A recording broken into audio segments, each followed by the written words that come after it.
बच्चों, हम पढ़ रहे हैं क्षितिज पाठ 13 सर्वेश्वर दयाल सक्सेना कृत मानवीय करुणा की दिव्य मूर्ति। इसमें हमने पहले अध्याय में सर्वेश्वर दयाल सक्सेना जी की जीवनी के बारे में जाना, उनके द्वारा रचित रचनाओं के बारे में जाना, उन रचनाओं के विविध विषयों की गहराई को समझने का प्रयास किया और हमारे वर्तमान पाठ के बारे में की बारीकी को जानने का प्रयास भी किया गया, जिसमें हमने ये जाना कि ये पाठ स्मृतियों पर आधारित है और इसमें हमारे एक महान व्यक्तित्व फादर के जीवन दर्शन को दर्शाया गया है। सर्वेश्वर दयाल सक्सेना कृत फादर का जो दिव्य रूप है वह स्मृतियों पर आधारित है और इन स्मृतियों को हमने इस पाठ के रूप में जाना है दिव्य मानवीय करुणा की दिव्य चमक। और इस पाठ में जो विभिन्न पैराग्राफ है, आज हम इन पैराग्राफों के आधार पर प्रश्नों की रचना करने के बारे में भी जानेंगे। हमारा पहला जो पैराग्राफ है फादर को जहरबाद से, तो इसको हम व्यक्तित्व चित्रण के रूप में याद रखेंगे। इस पैराग्राफ को हम व्यक्तित्व चित्रण के रूप में याद रखेंगे क्योंकि यहाँ पर फादर का व्यक्तित्व चित्रण किया गया है और वो है गोरा रंग, सफ़ेद जाई मारती, भूरी दाढ़ी, नीली आंखें और गले लगाने को आतुर उनकी ममता भरी बाहें, अपनेत्व भरा स्वभाव। ये उनका व्यक्तित्व चित्रण है। उसके बाद सेकंड पैराग्राफ है हमारा लेखक और फादर का सानिध्य यानी साथ रहते हुए जो समय बीता है लेखक का, वो उन्हें किन रूपों में महसूस होता था, तो वह हम मुख्य 4-5 पॉइंट के रूप में है और वो पॉइंट आपको दिमाग में रखने होंगे कि फादर को याद करना उदास शांत संगीत को सुनने जैसा था, पहला पॉइंट। फिर है उनका जो उनकी ओर देखने का जो तरीका है वो है निर्मल जल में स्नान करने जैसा है, यानी मन में भरी हुई सारी उलझने फादर का जो शांत व्यक्तित्व है उसको देखने से ही हमें अनुभव होने लग जाता है। उसके बाद पारिवारिक संबंधों की गहराई, जिसमें वो निर्लिप्त रूप में शामिल रहते हैं और निर्लिप्त का मतलब है सांसारिक विषय वासनाओं से परे होकर अपनी सहज अनुभूति से सबको प्रभावित करना, यानी उन्हें कोई लालच नहीं है, कोई ईर्ष्या नहीं है, किसी प्रकार का इस तरह का बुरे भाव उनके मन में नहीं है, वह सबके साथ सहज रूप से रहते हैं, इसलिए पारिवारिक संबंध निर्लिप्त रूप में है। उसके बाद में है कि वह उनका जो साथ है, जब उनके साथ में हम रहते हैं तो उनकी नीली आंखों में वात्सल्य सा भाव महसूस होता है। ये 4th नंबर का पॉइंट बनेगा फादर के सानिध्य में। उनकी आंखों में वात्सल्य सा भाव महसूस होता है और वो भाव किसके समान है? देवदारू के वृक्ष की छाया में खड़े हो जैसे। और देवदारू वृक्ष बर्फीली ऊंची पहाड़ियों पर ये तनकर सीधा खड़े रहने वाला एक वृक्ष है जिससे प्राकृतिक परिवेश कोई प्रकार का प्रभाव नहीं डाल पाता है। इस कारण ये भगवान शिव का भी प्रतिरूप माना जाता है और यही प्रतिरूप फादर का रहा है। और दोनों में समानता इसलिए दर्शाई गई है कि हमारे संसारिक जीवन की जो आपाधापी है चारों तरफ फैली हुई है और उन सब में फादर का स्वभाव या व्यक्तित्व निर्लिप्त रूप में रहकर सबको अपनाता है और प्यार देता है, इसलिए उनका व्यवहार लेखक को देवदारू वृक्ष के समान महसूस होता है। और 3rd पैराग्राफ है फादर का व्यवहार, कि उनका व्यवहार कैसा है, तो उनमें है कभी क्रोध का भाव नहीं है, नहीं कभी आवेश होता है, हर समय उनमें ममता भरा व्यवहार छलकता रहता है। तो 3rd पैराग्राफ में आप उनको व्यवहार के रूप में जान सकते हो और याद रख सकते हो। उसके बाद में है 86 पैराग्राफ, जिसमें फिर अक्सर माँ की स्मृतियाँ। इस पैराग्राफ को हम उनकी स्मृतियों के रूप में याद रखेंगे, जिससे हमें बहुत सारे क्वेश्चंस मिल सकते हैं और हम उन क्वेश्चंस को समझने के लिए हर एक पैराग्राफ को अलग अलग नामकरण के रूप में पढ़ रहे हैं। तो यहाँ पर इनका जो स्मृति यानी फादर की यादें हैं जो किस किस से जुड़ी हुई है, तो उनके दोस्त रघुवंश से जुड़ी हुई है, मम्मी पापा से जुड़ी हुई है, भाई से और बहन के व्यवहार से जुड़ी हुई है। तो ये सारी बातें आप इस पैराग्राफ में जान सकते हैं। और इसके बाद प्रभु की इच्छा, ये वाला जो पैराग्राफ है इसमें हमारे मन की चाह जो फादर के कर्म पद से जुड़ी हुई है और मन की चाह जो कर्म पद का रास्ता तैयार करती है वो इस प्रकार है कि एक इंजीनियरिंग के अंतिम वर्ष तक पढ़ने वाला होनहार विद्यार्थी के जीवन में ऐसा क्या होता है कि वे सांसारिकता से परे होकर अपने आप को पूर्णतः परमात्मा के शरण में लेकर चला जाता है और शरण में लेना जाना चाहता है, लेकिन कर्म स्थली वह भारत भूमि को चाहता है। इस प्रकार का व्यवहार हम इसको मन की चाह के रूप में याद रख सकते हैं, तो ये पैराग्राफ हमें आसानी से याद हो जाएगा। उसके बाद में हमारा आगे का जो पैराग्राफ है वो उनकी हिंदी प्रेम से और भारत भूमि प्रेम से जुड़ा हुआ है कि जब वह भारत भूमि पर आते हैं तो वह किस तरह से इस कर्म स्थली को स्वीकार करते हैं। तो भूमि की मिठास को तो अपने कर्म पथ के रूप में स्वीकार करते हैं और यहाँ की भाषाई मिठास को हिंदी प्रेम के रूप में स्वीकार करते हुए वे अपने अध्ययन को दोबारा करते हैं, यानी हिंदी में एमए करते हैं और उसके बाद में वह यहाँ पर अनेक पदों पर आसीन भी रहते हैं। हिंदी विभाग से जुड़े हुए विभिन्न जगहों से जो पद है उन पर आसीन रहते हैं और अपनी हिंदी रचनाओं को इन्होंने पूरा करा है और वो हिंदी रचनाएँ हैं उत्पत्ति और विकास, राम कथा उत्पत्ति और विकास, यानी हमारे भगवान श्री राम के जीवन से जुड़ी हुई जो घटनाएं हैं उन्होंने भी इसको अपनाया है। साथ में उन्होंने अनेक दूसरे नाटक या अनेक ग्रंथों का हिंदी में अनुवाद करा है, जैसे मातरलिंग के प्रसिद्ध नाटक ब्लू बर्ड का हिंदी में नील पंछी के नाम से अनुवाद करा। उसके बाद में बाइबिल का भी अनुवाद करा और यहाँ पर इन्होंने हिंदी अंग्रेजी कोश भी शब्दकोश को तैयार करा। साथ में ये कार्यस्थली पर ज़्यादा व्यस्त रहते थे, तो धीरे धीरे जीवन में इनकी बीमारी का आगमन भी यही होता है और फिर ये 47 सालों तक भारत भूमि को कर्म स्थली मानते हुए कार्य करते हैं और 73 वर्ष की जिंदगी जीकर अलविदा कहकर चले जाते हैं। तो ये पैराग्राफ आप इनके हिंदी प्रेम से जुड़ा हुआ मानते हुए सारी गतिविधियों को आप ऑब्जेक्टिव टाइप क्वेश्चन के रूप में लिख सकते हैं। अब हम यहाँ पढ़ रहे हैं, फादर बुल्के संकल्प से सन्यासी थे, कभी कभी लगता है वे मन से सन्यासी नहीं थे। तो यहाँ पर ये विरोधाभास की स्थिति प्रकट हो रही है। इस विरोधाभास का जो मुख्य कारण है वो ये है कि इस विरोधाभास का मुख्य कारण है मन की चंचलता। मन चंचल होता है और आसपास परिस्थितियाँ उस चंचलता को बढ़ा देती है, यानी हम मन से सोचकर चलेंगे सन्यासी बनेंगे। अगर रास्ते में कुछ इस तरह की घटनाएं घट जाए, हमारे मन को चंचल बना दे, तो तुरंत हमारा जो लिया गया संकल्प है वो धराशायी हो जाएगा। और अगर हम कर्म से सन्यासी होते हैं तो रास्ते की चंचलता हमारे कर्मशीलता को कभी भी विचलित नहीं कर पाती है, जैसे फादर, क्योंकि वे एक होनहार विद्यार्थी के रूप में रहे हैं और ऐसे में उन्होंने जब अपने जीवन के संकल्प को लिया है तो कुछ सोच कर ही लिया था, इसलिए वह मन की चंचलता से परे संकल्प यानी कर्म से सन्यासी थे। फादर अगर किसी से रिश्ते बनाते थे तो कभी नहीं तोड़ते थे, अगर वे कितने सालों बाद भी मिलते थे तो वो उतनी ही गर्माहट की भाव उनके व्यक्तित्व में महसूस होते थे। यानी लेखक से उनके जो पारिवारिक संबंध थे, दोस्ताना संबंध थे, वो बहुत गहरे थे और वो इतने गहरे थे कि फादर से अगर वो 10 साल भी नहीं मिलते हैं, लेकिन जब कहीं भी मिलेंगे तो उनके व्यवहार में वही गर्माहट उन्हें अनुभव होती थी। और फादर अगर कभी भी दिल्ली आते थे तो लेखक से मिले हुए नहीं जाते थे, चाहे सर्दी, गर्मी, वर्षा या कितना ही समय उनके पास कम क्यों ना हो, लेकिन 2 मिनट के लिए ही सही वह लेखक से मिलकर ही जाते थे। और हाँ, जब भी कभी कोई समस्या होती थी तो उन्हें झुंझलाते हुए नहीं देता, वो हर समय अपना एक सांत्वना भरा व्यवहार ही लेखक के साथ में रखते थे। इसलिए जब भी कभी ऐसी परिस्थितियाँ होती थी तो लेखक को वहाँ पर अपनापन ही महसूस होता था। लेकिन एक बात है जिससे फादर झुंझलाते थे और वो है उनका हिंदी प्रेम। और जब कभी भी उन्हें मौका मिलता था तो वे अपने इस भड़ास को भी निकाल लेते थे, क्योंकि वह हिंदी भाषा को राष्ट्रभाषा के रूप में देखना चाहते थे। जबकि आज भी हमारी हिंदी भाषा राष्ट्रभाषा नहीं, राजभाषा के रूप में स्वीकृत है।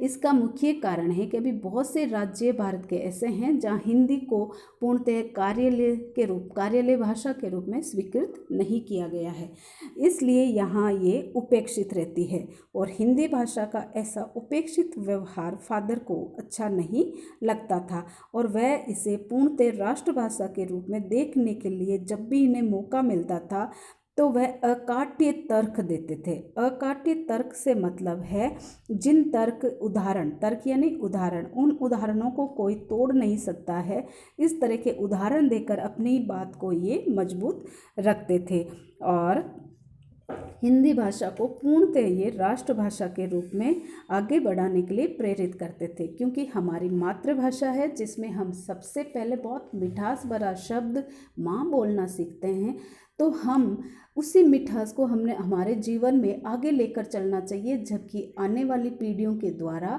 इस भाषा के प्रति उपेक्षित व्यवहार ही प्रदर्शित किया जा रहा है। धीरे धीरे अपनों के बीच में हिंदी भाषा उपेक्षित होती जा रही है, और यही बात झुंझलाहट के रूप में फादर के व्यक्तित्व से भी झलकती थी, क्योंकि वो एक विदेशी व्यक्तित्व होते हुए भी इसकी मिठास को अनुभव करता है, इसकी गहराई को वो जानता है, इसलिए वह सभी से इसको राष्ट्रभाषा के रूप में अपनाने के लिए प्रेरित करता है। और आगे लेखक ने लिखा है कि जब कहीं भी हिंदी भाषा का कोई उपेक्षित रूप वो देखते तो उन्हें अंदर ही अंदर बहुत ज़्यादा दुख होता था।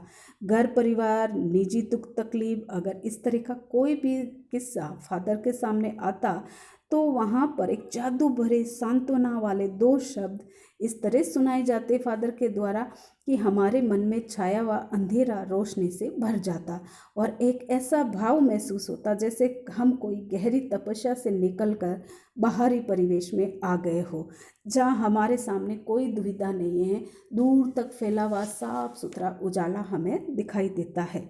आगे लेखक ने लिखा है कि हर मौत दिखाती है जीवन को नई राह हर मौत दिखाती है जीवन को नई राह, और ये बात हर मानव जीवन के लिए सटीक है। यानी मौत, होने वाली मृत्यु, जिस मृत्यु को हम देखते हैं और उस मृत्यु के उपरांत जो घटनाक्रम बनता है, वो सारा घटनाक्रम हमारी आंखों के सामने सहजता से होता है।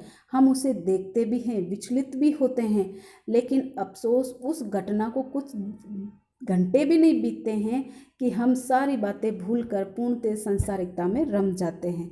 ये बात सही नहीं है, इसलिए यहाँ पर लेखक के द्वारा बोला गया है कि हर मौत दिखाती है जीवन को नई राह। यानी आज हम सांसारिकता में लिप्त होकर जीवन के कार्य कर रहे हैं, और अगर कुछ ही पलों बाद हम किसी मृत्यु जनाजे की ओर किसी जनाजे को जाते हुए देखते हैं तो हमें तुरंत सोचना है कि आज ये जो पथ पर कोई और चल रहा है, एक दिन हमारा रास्ता भी इधर से ही जाने वाला है। तो क्यों ना हम अपने सच्चे कर्म को आज अंजाम दें, सच्चे कर्म की साधना को जीवन में अपनाएं, ताकि मरने के बाद भी जीवन यथार्थ रूप में जीवित रहे। क्योंकि जाने वाला शरीर जाता है, कर्म नहीं जाता है। तो सच्चे कर्मशील व्यक्ति अगर इस बात को सोचता है तो उनके लिए नई प्रेरणा हो जाती है, और उस दिन से वह अपने जीवन में परिवर्तन लाते हुए आगे कर्मशील हो जाता है और निरंतर साधनारत हो जाता है। क्योंकि ये शरीर क्षणभंगुर है, ये नष्ट होने वाला है, और ये भाव जैसे ही हम आत्मसात कर लेते हैं, हमारे जीवन में भरी हुई आपाधापी, इधर उधर, तेरा मेरा, स्वार्थ की भावना, सब कुछ स्वतः ही खत्म हो जाता है, और जीवन को एक नई सोच मिल जाती है, और वो सोच सिर्फ कर्मशीलता के लिए है। क्योंकि परमात्मा द्वारा ये एक ऐसा हथियार है या एक ऐसा उपकरण है जो कर्म को साधने के लिए दिया जाता है, और जब हम इस कर्म रूपी साधन को अपनाते हैं और जीवन को मजबूत पथ पर ले जाते हैं तो मरकर भी जिंदा रहते हैं, चाहे सदियों बीत जाती। उदाहरण हमारे सामने हैं, क्योंकि हमारे पूर्वज जिनके बारे में आज हम उदाहरण के तौर पर पढ़ते हैं, हमारे सम्मुख उनमें से कोई नहीं है, लेकिन उनका व्यवहार, उनका कर्मशीलता का सिद्धांत आज भी उन्हें हमारे सामने था नहीं बनाता है के रूप में लेकर चलता है। इसलिए लेखक ने लिखा है, हर मौत दिखाती है जीवन को नई राह, और मुझे अपनी पत्नी और पुत्र की मृत्यु याद आ रही है, और फादर के शब्दों में झरती विरल शांति भी। विरल यानी एकदम शांत रहने वाली, जिसमें कोई भी दिखावा नहीं है। फादर लेखक के अल्प समय में पत्नी की मृत्यु हो जाती है, छोटे पुत्र की भी मृत्यु हो जाती है। उस समय जो हृदय विदारक दृश्य है लेखक के जीवन का, उसमें सांत्वना भरे शब्दों का सहारा फादर की विरल शांति से ही मिलता है। इसलिए वहाँ पर कोई दिखावा नहीं है और नहीं कोई इधर उधर का दिखावटी रूप है। वो लेखक के जीवन को साधने का एक नया अध्याय देकर जाते हैं। अब यहाँ पर लिखा है कि आज फादर नहीं हैं, दिल्ली में बीमार रहे और मुझे पता नहीं चला। बाहें खोलकर इस बार उन्होंने गले नहीं लगाया। यानी जब फादर की मृत्यु होती है, इन्हें सूचना मिलती है, तो जब वे वहाँ पहुँचते हैं तो वहाँ पर फादर नहीं थे, उनकी मृत देह पड़ी हुई थी, जिनकी बाहें तो शरीर में थी, लेकिन अफसोस वो बाहें किसी का स्वागत करने को तत्पर नहीं थी। इसलिए लेखक ने लिखा है कि बाहें खोलकर उन्होंने मुझे गले नहीं लगाया। जब देखा वे बाहें दोनों हाथों की सूजी अंगुलियों को उलझाए ताबूत में जिस्म पर पड़ी हुई थी। यानी ये उनके अंतिम क्षणों का जो वर्णन है लेखक के द्वारा किया गया है कि फादर का अंतिम समय कैसा बीता है। मैं उनके हाथों की जो सूजन है उसको देखकर बता सकता हूँ कि लेखक का जीवन लास्ट वाला बहुत तकलीफ में रहा होगा, लेकिन उनके चेहरे पर जो शांति थी, शांति बरसती थी, वे आज भी थिर थी। थिर यानी स्थायी रूप में नाच रही थी। तरलता जम गई थी, यानी आंखों में चमकने वाली एक तेजी थी, वो अब जम चुकी थी। और वह 18 अगस्त 1982 की सुबह 10 बजे का समय था। दिल्ली में कश्मीरी गेट के निक्सन कब्रगाह में उनका ताबूत एक छोटी सी नीली गाड़ी से उतारा गया। कुछ पादरी, रघुवंश जी का बेटा, उनके परिजन, राजेश्वर सिंह उसे उन बॉडी को उतार रहे थे। फिर उसे उठाकर एक लंबी संकरी उदास पेड़ों की घनी छांव वाली सड़क से कब्रगाह के आखिरी छोर तक ले जाया गया। ये उनकी अंतिम यात्रा का वर्णन है जो हमारी आंखों के सामने सजीव सा लग रहा है। ये रेखा चित्र के रूप में किया गया है। यानी आखिरी छोर तक ले जाया गया, जहाँ धरती की गोद में सुलाने के लिए कब्र अवाक मुंह खोले लेटी थी। यानी यहाँ पर जो ये एक लास्ट पंक्तियाँ लिखी गई है, ये सोचने पर विवश करती है कि जब इस तरह का विरले व्यक्तित्व धरती माँ की गोद में आता है तो माँ भी अवाक हो जाती है, क्योंकि वो अपने बेटे का जो महान व्यक्तित्व है, उस महानता को इतनी जल्दी जाने की कल्पना नहीं कर सकती है। इसलिए आज धरती माँ भी अवाक मुंह खोले, अवाक यानी जिसकी आवाज़ में आवाज़ नहीं निकल रही, जिसकी वाणी नहीं सुनाई दे रही है, और उसका मुंह खुला का खुला रह जाए। तो कब्र खुदी हुई है, इट मीन्स क्या है कि वो मुंह खुल गया है धरती माँ का, लेकिन उसमें से शब्द नहीं फूट रहे हैं, क्योंकि उन्हें अपने इस महान बेटे को इतनी जल्दी गोद में सुलाने की चाह नहीं थी। वो चाह रही थी कि वो उनकी गोदी में खेले, अभी तो वो सुलाना नहीं चाह रही थी। धरती माँ की इच्छा थी कि ऐसा विरले पुत्र उनका और उनकी गोदी पे खूब दिनों तक खेलता रहे और संसारिक लोगों की परेशानी में उनका साथी बनता रहे। लेकिन आज अचानक जब वो उनकी गोदी में सोने के लिए आ गया है, तो धरती माँ भी अवाक मुंह खोले हुए लेटी थी। ऊपर करील की घनी छां थी, चारों ओर कब्र और कब्रें थी। तेज धूप के वृत्त बने हुए थे। जैनेन्द्र कुमार, विजेंद्र स्नातक, अजीत कुमार, निर्मला जैन, मसीहा समुदाय के लोग, पादरीगर, उनके बीच में गैरिक वसन पहने इलाहाबाद के प्रसिद्ध विज्ञान शिक्षक डॉक्टर सत्यप्रकाश, डॉक्टर रघुवंश भी थे। अकेले उस सड़क की ठंडी उदासी में बहुत पहले से खामोश, दुख की किन्हीं अपरिचित आहटों से दबे हुए थे, सिमटे आए थे कब्र के चारों तरफ। यानी यहाँ पर ये साहित्य जगत से जुड़े हुए सभी व्यक्तित्व हैं जो फादर की अंतिम यात्रा में शामिल होकर उन्हें पहुँचाने आए हुए हैं, और वह सभी फादर की कब्र के चारों तरफ इकट्ठे होकर खड़े हुए हैं। फादर की देह पहले कब्र के ऊपर लिटाई गई, पर मसीही विधि से अंतिम संस्कार शुरू हुआ। यानी अब फादर कब्र के पास लेटाए गए, संस्कार की प्रक्रिया शुरू होती है। रांची के फादर तोयना के द्वारा उन्होंने हिंदी में मसीही विधि से प्रार्थना की। यानी यहाँ भी फादर की इच्छा को सर्वोपरि रखते हुए हिंदी में उनके लिए अंतिम प्रार्थना पढ़ी गई। सेंट जेवियर के रेक्टर फादर पास्कल ने उनके जीवन और कर्म पर श्रद्धांजलि अर्पित करते हुए कहा, फादर बुल्के धरती में जा रहे हैं, इस धरती में ऐसे रत्न और पैदा हो। यानी ये एक ऐसे बीज की रुपाई कर रहे थे जिससे कि इसी प्रकार के और ज़्यादा रत्नों की पैदावार हमारी धरती माता की गोद से हो। डॉक्टर सत्य प्रकाश ने भी अपनी श्रद्धांजलि में उनके अनुकरणीय जीवन को नमन किया। फिर देह कब्र में उतार दी गई। यानी फादर का अंतिम यात्रा यहाँ विश्राम की ओर बढ़ चली थी और सबने अपने अनुभव जो फादर के जीवन से जुड़े हुए थे यहाँ पर बताए और उन्हें अंतिम बार नमन किया।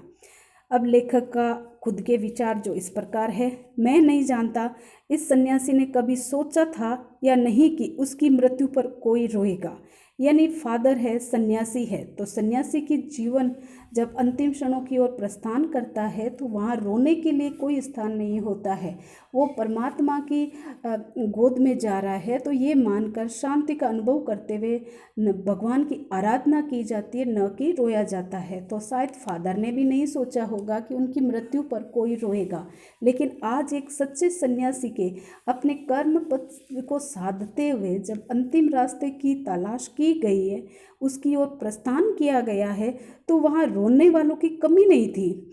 और उस कमी को अगर कोई देखना चाहे कि फादर की अंतिम यात्रा पर रोने वालों की संख्या कितनी है, तो उस संख्या को लिखकर ये एक स्याही फैलाने के समान है। यानी जिस प्रकार हम अपने माता पिता के प्रेम को शब्दों में नहीं बांध सकते हैं कि उन शब्द को कितना नाम देंगे कि इतना इतना, वो नहीं दे सकते हैं, उस प्रेम की कोई सीमा नहीं होती है। इसी प्रकार इस विदेशी भारतीय साधु की मृत्यु पर रोने वालों की संख्या को गिनना खाली स्याही फैलाने के समान माना गया है कि इतने लोग वहाँ पर रो रहे थे कि उनको गिनना कठिन हो रहा था, क्योंकि इनका जो व्यवहार था वो व्यवहार जिस रूप में रहा है उतना ही उस दिन आंखों के द्वारा पानी बह रहा था।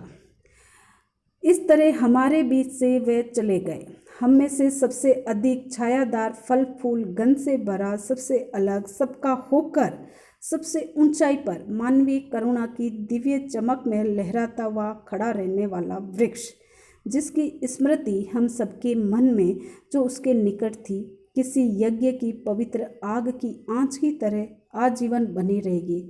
मैं उस पवित्र ज्योति की याद में श्रद्धानत हूँ। यानी लेखक ने क्या कहा कि हम सब के बीच में जो सबसे ज़्यादा छायादार था, और इसमें छायादार बार बार वृक्ष से तुलना क्यों की जा रही है बेटो, वो इसका कारण ये है कि पेड़ जितना छायादार होता है उतना ही उसके नीचे विश्राम करने वाला पशु पक्षी जगत के साथ मानव जीवन भी अधिक होता है। और पेड़ कभी भी अपनी छाया खुद के लिए बचा कर नहीं रखता है, खुद तो वह सर्दी, गर्मी, धूप सबको सहन करता है, वर्षा का प्रभाव भी सहन करता है, लेकिन कभी भी उप नहीं करता है। लेकिन उसके नीचे जो जिस रूप में आता है वह सब कुछ देता है, अपने लिए बचाकर कुछ भी नहीं रखता है। इसलिए फादर की बार बार तुलना एक छायादार वृक्ष से की जा रही है, और वो वृक्ष ऐसा है जिसने अपने लिए कुछ नहीं बचाया, बल्कि पूरे संसार को जब तक संसार में रहा है अपने मिलने वालों के लिए सब कुछ दान देता रहा, सबको बांटता रहा, सहृदयता से सब कुछ बांटता रहा।